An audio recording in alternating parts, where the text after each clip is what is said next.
Assalamualaikum warahmatullahi wabarakatuh. Kami dari kelompok 4 akan meneliti kampung Cina dari Lemah Wungkuk. Perkenalkan, nama saya Firgawan Sultansyah. Saya Muhammad Fadusin. Saya Fadlum Hadijah. Saya Anissa Alawiyah. Saya Nur Zahra. Mari ikuti perjalanan kami untuk meneliti kampung Cina Cirebon. Let's go!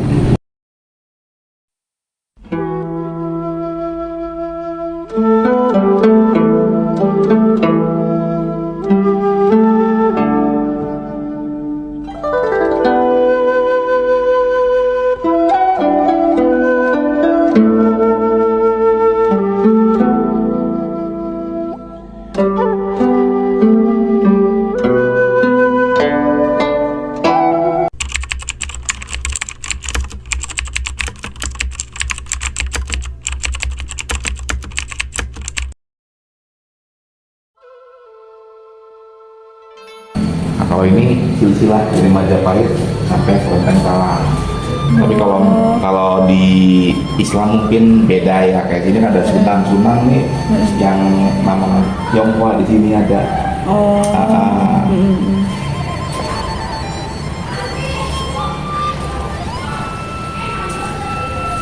Jadi kelenteng ini nih udah bisa dibilang paling tua nomor 2 di Indonesia. Dibangun tahun berapa ya? Mulai dibangun tuh tahun 1415. 14-15. Kira-kira. Bapak Punten, ini yang mendirikan kelenteng ini tuh siapa? Yang mendirikan kelenteng ini nih anak buahnya yang diperintahkan oleh Cheng Ho. Kalau namanya saya agak lupa.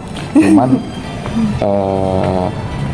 setelah itu diserahkan ke Tan Sam Chai Kong. Tan Sam Chai Kong tuh yang kuburannya di Sukalila ya. Iya Sukalila. Itu kan ada kuburan Tionghoa tuh di sana. Nah itu kuburannya dia. Iya Pak. Abis ini abis pimpinan Tan Sam Chai Kong ini siapa Pak?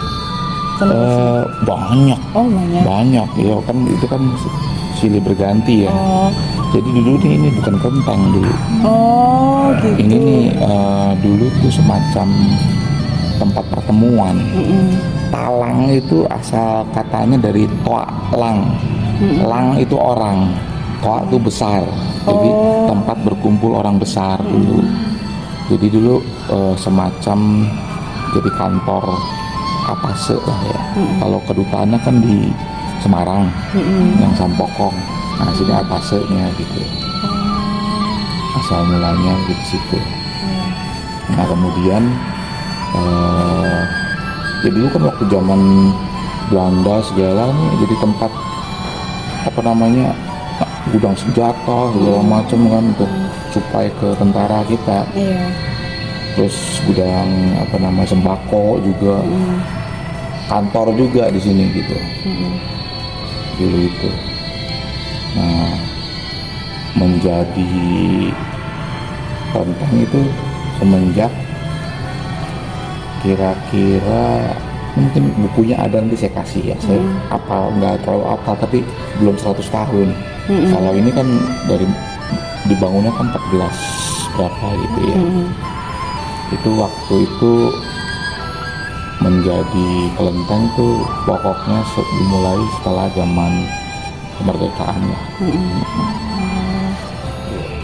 Iya, Bapak Punten nih, ini kan ada lampu, terus apa sih namanya, kayak lilin. Nah itu punten banget ya Bapak, itu termasuk simbol apa di lampu-lampu ini?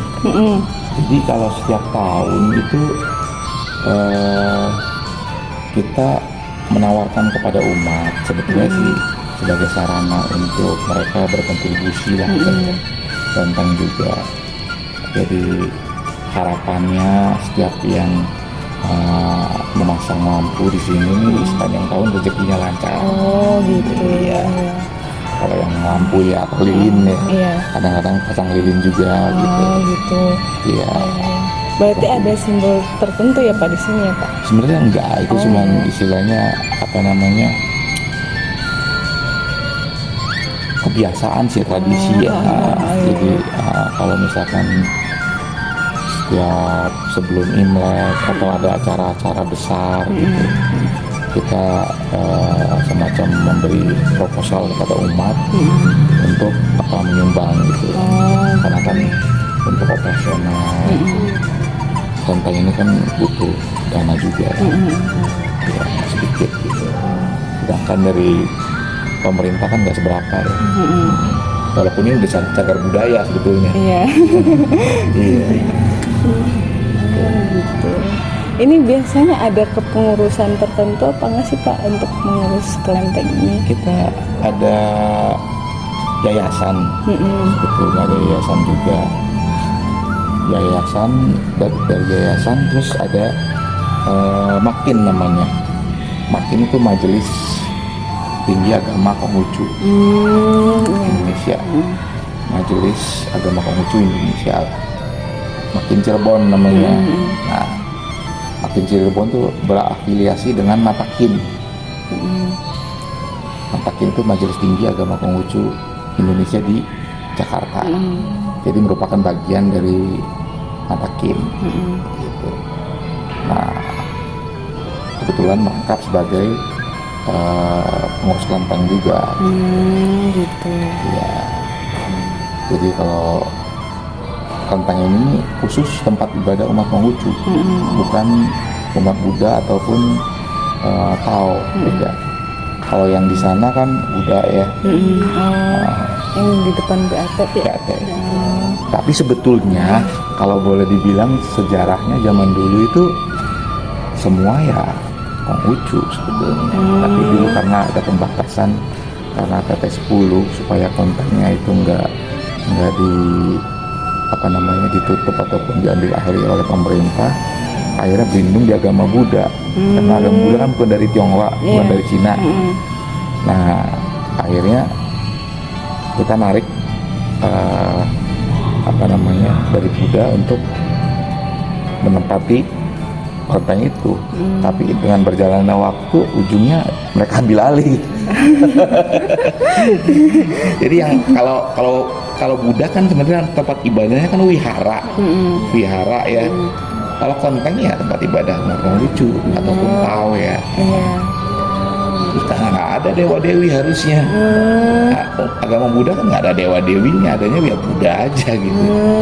Gitu. Kalau yang sama yang di Kanoman Sama. Ceritanya sama. Nah yang ini aja yang masih murni gitu. Oh, gitu. Iya. Itu sejarahnya. Kalau di kota-kota lain ada juga sih yang masih murni gitu. Ada juga yang Tridharma. Tridharma itu 3 agama itu kan. Kelenteng Tridharma. Jadi masih tetap Tridharma. Tapi ujungnya siapa yang istilahnya kuat di sana, akhirnya yang lemah tersingkir. Gitu. Nah, kalau ini harta leluhur, bisa dibilang pendahulu-pendahulu. Orang-orang yang kita hormati, kayak ada papan nama Gus Dur juga situ. Iya sih. Kita nggak lihat. Nah, Pak, ini kenapa sih kelenteng tuh identik dengan Nuansanya warna merah ya? Merah. Nuansa merah tuh ya sebetulnya cuma perlambang aja sih sebetulnya. Oh iya. Jadi nggak ada makna khusus. tertentu. Orang Tionghoa memang suka merah sih sebetulnya. Oh gitu. Kalau di Islam kan kebanyakan hijau. Ini ada maknanya ya. Nah, Iya. ini sama juga di sini altar Nabi sama murid-muridnya. Murid-muridnya sebetulnya ada 3.000 muridnya. Cuman yang utama ada 7. Kalau ini dewa melempar dewa. Dewa tuh istilahnya orang, dan ada dalam sejarah juga sebetulnya tadinya yang dihormati karena berjasa, karena istilahnya dalam masa hidupnya itu mempengaruhi banyak orang gitu, membawa manfaat ke banyak orang, makanya dihormati. Dan dengan dihormati terus menerus kita doakan, di alam sana itu naik mereka. Jadi kalau bahkan leluhur kita pun kalau misalkan banyak yang doain cepat naik. Gitu sama.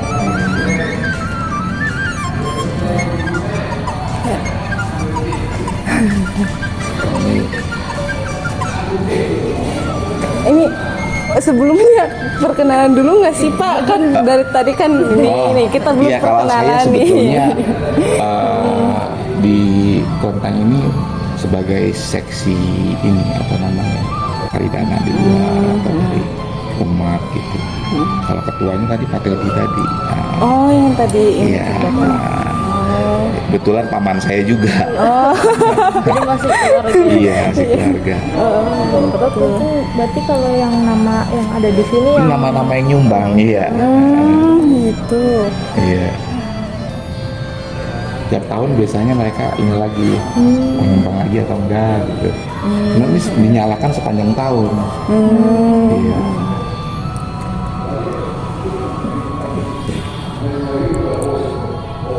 Bapak, punten kan ini kan biasa disebut Kampung Cina ya Pak? Kampung Cina itu bukan di sini. Oh, Di sini cuma salah satu bagiannya. Pecinan gitu. itu kayak misalkan di Pekiringan, Winaon, Kanoman, apa namanya sampai mana ya? Sebetulnya sampai di Kebumen situ itu masuk pecinan. Dulunya memang orang-orang Tionghoa tuh banyak bermukim di situ. Gitu. Sampai sekarang juga masih banyak sih. Gitu. oh, jadi perbatasannya antara itu yang tadi Bapak sebutin. Kira-kira ya, tepatnya saya juga kurang tahu. Istilahnya ya memang daerah pecinannya di sini gitu. Di Jalan Palang sini kan, terus ada Karanggetas gitu kan. Nah, Bapak, punten kan ini masih termasuk daerah Kampung Pecinan ya. Nah, awal terbentuknya Kampung Pecinan tuh gimana Pak? Terbentuknya tuh gini, dulu tuh waktu zamannya sensus pertama kali ada sensus dari kalau nggak salah awalnya tuh Belanda dulu ya kalau nggak salah, sensus untuk mendata orang-orang Tionghoa di Indonesia ya kan. Itu belum terbentuk, cuma sensus doang. Habis itu zamannya Soeharto kalau nggak salah ya, zaman Soeharto kalau nggak salah, itu orang Tionghoa nggak boleh tinggal di desa, tinggal di pedesaan, bertani itu nggak boleh.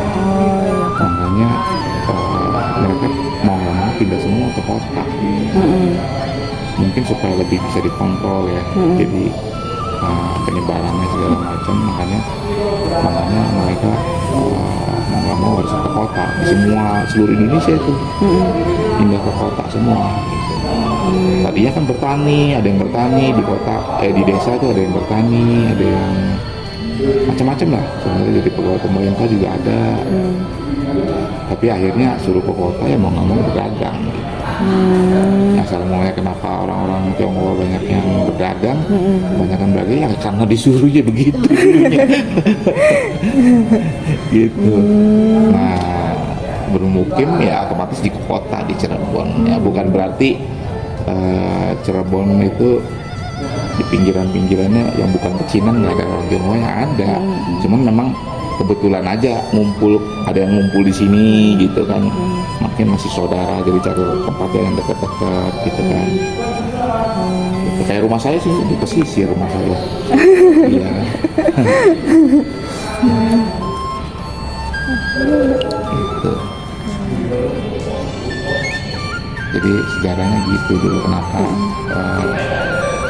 bisa tercipta pecinan tuh. Ya pertama alasan pemerintah kan, kedua kan memang istilahnya kecenderungannya gitu berkumpul ya sesama yang memang ini kan yang ada kebiasaannya sama kan gitu, biasanya kan kayak gitu di mana-mana juga, makanya ada kampung Arab juga. Iya. Iya. Kalau di Australia juga ada kampung Jawa. Ya begitu sih kecenderungan ya, jadi bukan satu hal yang sengaja kayak gimana ini juga gitu.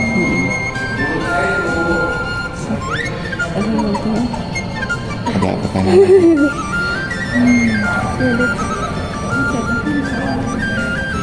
Nah, kalau di belakangnya ada sumur juga, maksudnya keramat ya. Sama belakang.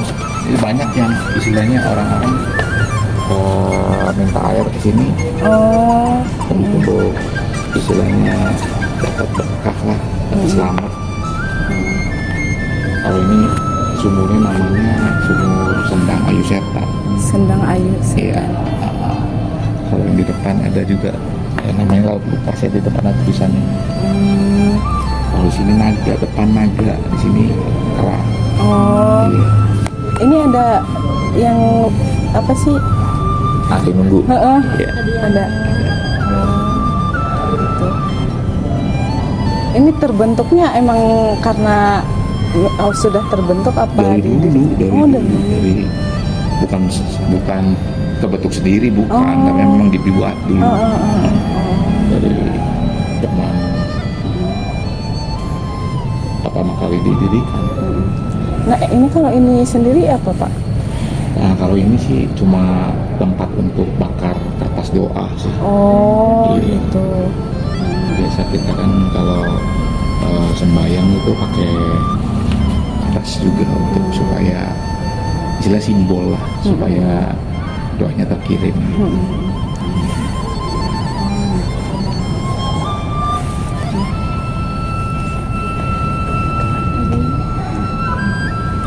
Sakti Bapak aslinya orang sini.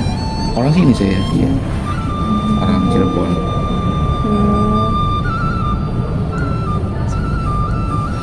Dulunya yang sebelah tuh yang rumah duka itu bagian dari kelenteng. Oh, yang di sebelah. Rumah duka itu bagian dari kelenteng sebelumnya. Itu sama pengurus lama dijual. Oh, dijual. Dikira kan emang benar dipisah gitu di ini. Enggak, tadinya bagian kelenteng. Iya. Ya kita juga menyesalkan sih. Kita sebenarnya kalau mau ambil alih lagi bisa. Cuma pikir-pikir memang banyak manfaatnya juga kan orang Cirebon. Istilahnya ya apa-apa lah. Sini kehidupan sama kematian.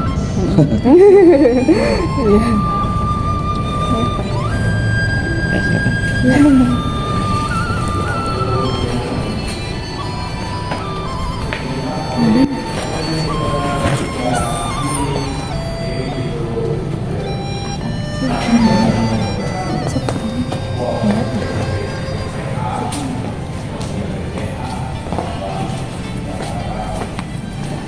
Siapa yang ditanya?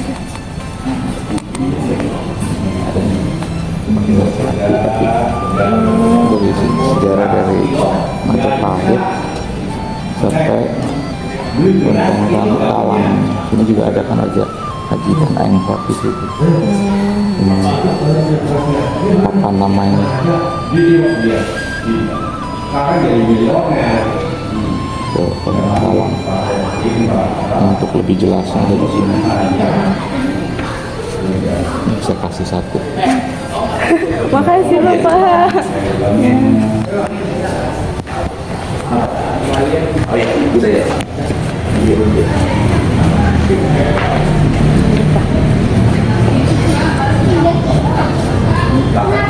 Sudah menghormati leluhur Cirebon yang dulu di sini. Ada tulisannya dulu Bahu Cirebon Sangkan. Apa yang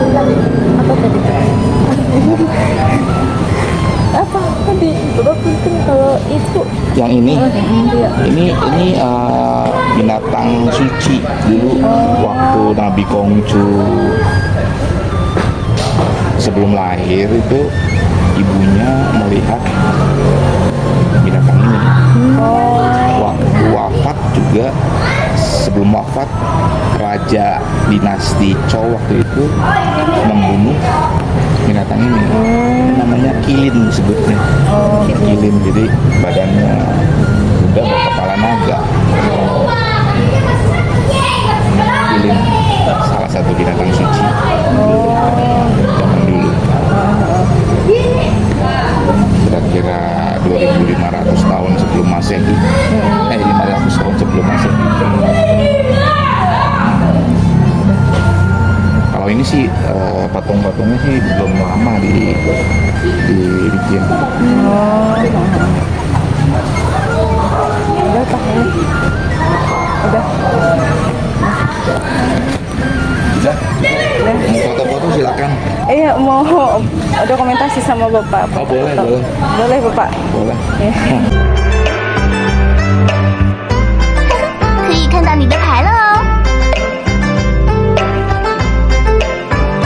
快点吧，我等的花都谢了。